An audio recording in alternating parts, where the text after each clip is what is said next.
วัสดีพี่น้องสวัสดีครับผมโอ้ตื่นมาอย่างนี้เลยพี่น้องมาใส่กันบ้านเนาะลาบปลาส้มหม่อมปลาเอ้ยแกงพริกครับเนาะพริกสดมะเขือคืนไว้บ่แม่แกงมะเขือคืนนะพี่น้องมา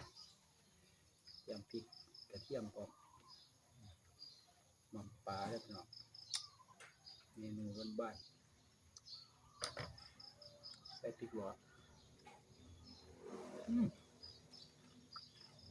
ขมลำขออนุญาตผู้บ่กินดิบเด้อกระเทียมบ้างไปกระเทียมบำรุงหัวใจแล้วพี่น้อง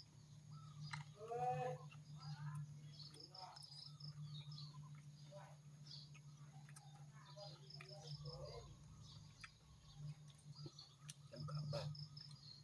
มา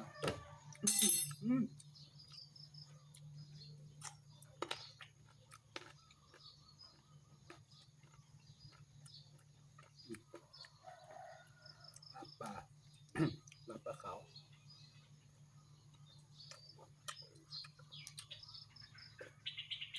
ก็ปลาแข้งเขากันครับแข้งผม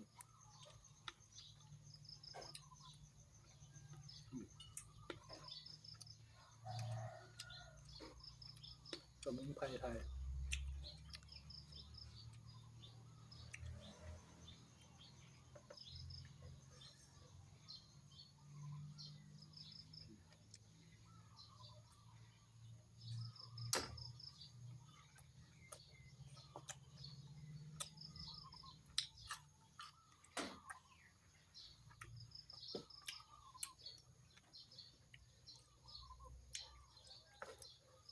แบบคมลำ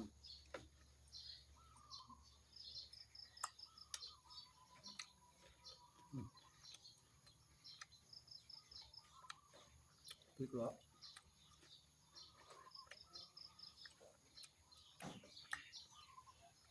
เขาอยากบดดิบแล้วก็ความมัก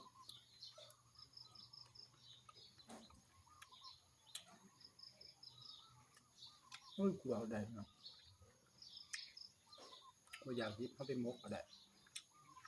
มกใส่ตอกครับหอม